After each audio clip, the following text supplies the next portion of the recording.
नमस्कार दोस्तों, कैसे आप लोग? मैं आशा करता हूँ कि आप सब ठीक ही होंगे और हम पढ़ रहे हैं मध्य प्रदेश के प्रतीक चिन्ह, जिसमें से हमने 12 सिंगा को कल देख लिया था और अगली क्लास फर्स्ट में आज हम देखेंगे राजकीय पुष्प कौन सा है हमारा।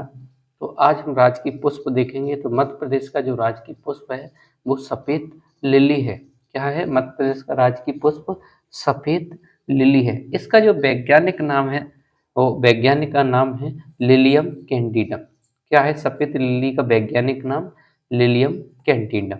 और कुल की बात करेंगे तो एक कुल है, लिलियेसी कुल का पौधा है। कौन सा पुष्प लिलियेसी कुल का है? तो सफ़ेद लिली है वो कौन से कुल का? लिलियेसी कुल का है। ये कहाँ कहाँ पर पाया जाता है? मतलब सब बाहुल्य क्षेत्र, मतलब सबसे अधिक कहाँ पर पाया जाता है? तो ये संपूर्ण मध्य प्रदेश के अंदर सफ़ेद लिली पाया जाता है। यानी कि ये पुष्प हमारा है वो मध्य प्रदेश, संपूर्ण मध्य प्रदेश के अंतर्गत पाया जाता है। उसके बाद देखेंगे हम राजकीय पक्षी।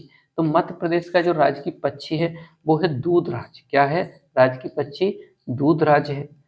राजकीय पक्षी हमारा क्या है? दूधराज है। इसका जो अन्य नाम है वो है पैराडाइज फ्लाईकैचर है एक तो नाम तो, और दूसरा जो नाम है वो शाह बुलबुल है। इसके अन्य नाम क्या क्या हैं? पैराडाइज फ्लाई कैचर और दूसरा नाम है साहो बुलबुल।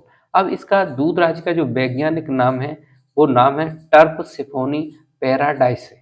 इसका नाम क्या है? वैज्ञानिक जो नाम है टर्प सिफोनी पैराडाइस है। किसका नाम है?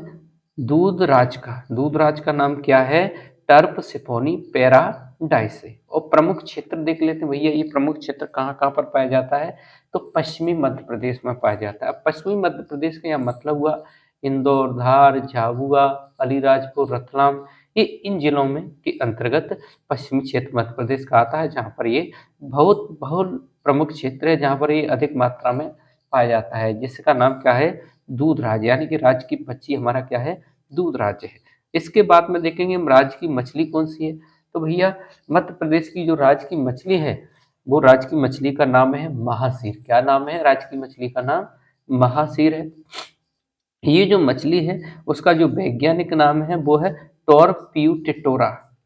टोरपियूटेटोरा, क्या नाम है इसका वैज्ञानिक नाम? टोरपियूटेटोरा। उसके बाद प्रजाति देख लेते हैं भाई कौन सी प्रजाति का है। तो ये प्रजाति है जो महासीर मछली की वो है टोर प्रजाति। कौन सी प्रजाति की मछली है महासीर? टोर प्रजाति की है। बाहुल्य क्षेत्र यानी कि सबसे अधिक इस कौन से क्षेत्र में पाई जाती है?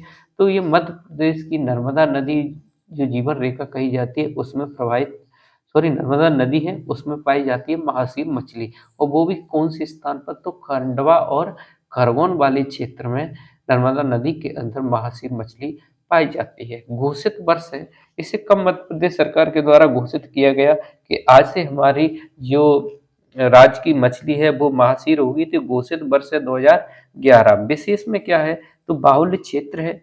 बाहुल्य क्षेत्र में महासीर प्रजनन केंद्र में स्थापित, सॉरी विशेष में है बड़वाह, बड़वाह, बड़वाह, बड़वाह बड़वानी में पड़ता है, जहाँ पर महासीर प्रजनन केंद्र स्थापित किया गया है। अब महासीर प्रजनन केंद्र क्या है?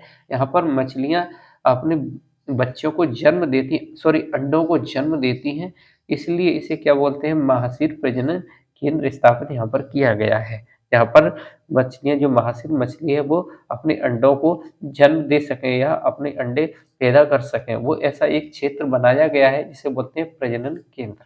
इसके बाद हम देखेंगे क्या जो यहाँ पर होगा वो, यहाँ पर अगला क्या है हम देख लेंगे कुछ हिरण और मृग में अंतर।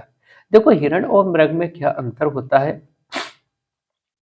हिरण वो जो होता है वो प्रत्येक वर्ष अपने सींगों को गिरा देता है, यानी कि जैसे ही 1 साल हुई और उसने हिरण ने अपने सींगों को पुनः गिरा दिया, फिर उसके पुनः सींग उगाते हैं। इस प्रकार ये हिरणों में होता है। और इसके विपरीत जो मृग होते हैं वो उनमें क्या होता है? वो उनके पूरे जीवन काल में, यानी कि मृग के पूरे जीवन काल में एक बार ही सींग आते हैं। जैसे हमारी भैंस, गाय, बैलों में आते हैं, वैसे ही मृगों में एक बार अपने जीवन काल में एक बार सींग आते हैं और ये अपने सींगों को गिराते नहीं है प्रत्येक साल। ठीक है भाई, चलो आगे का देख लेते हैं। राजकीय वृक्ष, राजकीय वृक्ष हमारा है वो बरगद है। कौन सा है? बरगद है। इसका वानस्पतिक नाम है फाइकस बेनगेलेंसिस, यानी कि फाइकस बेनगेलेंसिस किसका वानस्पतिक नाम है?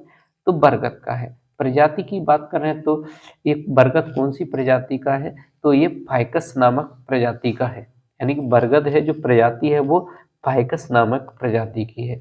बाहुल्य क्षेत्र की, यानी कि ये मध्य प्रदेश में कहाँ पाया जाता है? तो ये संपूर्ण मध्य प्रदेश के अंदर पाया जाता है। अब घोषित वर्ष की बात करेंगे हम, एक कौन से वर्ष में इसकी घोषणा की गई थी कि राज्य की वृक्ष जो बरगद होगा वो 1981 है।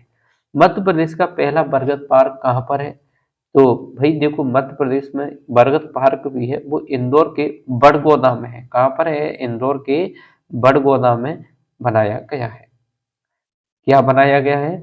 ये बरगद पार्क है, मध्य प्रदेश का पहला बरगद पार्क जो सबसे पहले बनाया गया है वो इंदौर के बड़गौदा में बनाया गया है। राज्य की फल की बात करेंगे तो राजकीय फल हमारा कौन सा है? तो मध्य प्रदेश का जो राजकीय फल है वो आम है। अब वानस्पतिक नाम का तो हम सब लोग जानते हैं, मेगीफेरा इंडिका है। क्या नाम है? वानस्पतिक नाम मेगीफेरा इंडिका है। बाहुल्य क्षेत्र कौन सा है? तो बाहुल्य क्षेत्र है संपूर्ण मध्य प्रदेश में आम पाया जाता है। मध्य प्रदेश की कुछ विशेष आम की जो प्रजातियां होती हैं, जैसा मैंने आपको बताया कि बाहुल्य क्षेत्र कौन सा है, संपूर्ण मध्य प्रदेश में आम पाया जाता है। लेकिन अब यहाँ पर कुछ विशेष है। विशेष में क्या है कि मध्य प्रदेश में कुछ आम की विशेष प्रजातियां पाई जाती हैं जो अपने अपने क्षेत्रों के लिए मशहूर हैं। जैसे एक नूरजहां, ये आम की प्रजाति है नूरजहां। ये नूरजहां जो आम की प्रजाति है वो अलीराजपुर जिले में पाई जाती है, अलीराजपुर जिले में पाई जाती है। इसी प्रकार सुंदरजा आम की एक प्रजाति है, वो रीवा जिले में पाई जाती है। रीवा जिले में पाई जाने वाली सुंदरजा आम की प्रजाति को वर्ष 2023 में जीआई टैग प्राप्त हो चुका है। क्या प्राप्त हो चुका है? जीआई टैग प्राप्त हो चुका है मध्य प्रदेश सरकार के द्वारा। विशेष में क्या है? तो विशेष में है मध्य प्रदेश आम अनुसंधान केंद्र, यानी कि ये किसी नेशनल इंटरनेशनल का नहीं है, ये भारत का नहीं है, राष्ट्रीय नहीं है, ये मध्य प्रदेश का है। यानी कि मध्य प्रदेश आम अनुसंधान केंद्र कहाँ पर है? रीवा जिले में एक जगह है गोविंदगढ़। गोविंदगढ़ मतलब एक तहसील है यहाँ की गोविंदगढ़, इसमें पाया स्थित है। क्या स्थित है? मध्य प्रदेश आम अनुसंधान केंद्र। आगे का जो हम राज्य की चिन्हों के बारे में पढ़ेंगे वो आगे प्रतीक चिन्हों के बारे में पढ़ेंगे। जैसे राज्य की खेल मलखम्ब है, इसके बारे में हम आगे पढ़ेंगे। राज्य की फसल हमारी कौन सी है? सोयाबीन है, उसके बारे में आगे देखेंगे। और राज्य की जैसे नाट्य है, माछ है, उसके बारे में आगे देखेंगे। राज्य की नृत्य है जो राई है, इसके बारे में हम थोड़ा आगे देखेंगे, क्योंकि ये हमारे बहुत सारे प्रतीक चिन्ह है, राजकीय चिन्ह है। जैसे राजकीय चिन्ह कौन से हैं हमारा, राजकीय चिन्ह के बारे में पढ़ेंगे। मध्य प्रदेश का गान कौन सा है? जैसे सुक्का दाता सबका साथी, इसके बारे में कुछ बिंदुओं को देखेंगे। फिर हम देखेंगे कुछ भौगोलिक स्थिति पर आ जाएंगे। इसी के साथ में आज का हम ये क्लास समाप्त करते हैं। आने वाला आगे का क्लास कल फिर से आएगा। थैंक यू दोस्तों। अब हमारे चैनल को थोड़ा सब्सक्राइब करो, लाइक करो, कमेंट करो, शेयर करो, ताकि हमें उत्साह मिले कि हम भी आपके लिए वीडियो बना सकें। Thank you.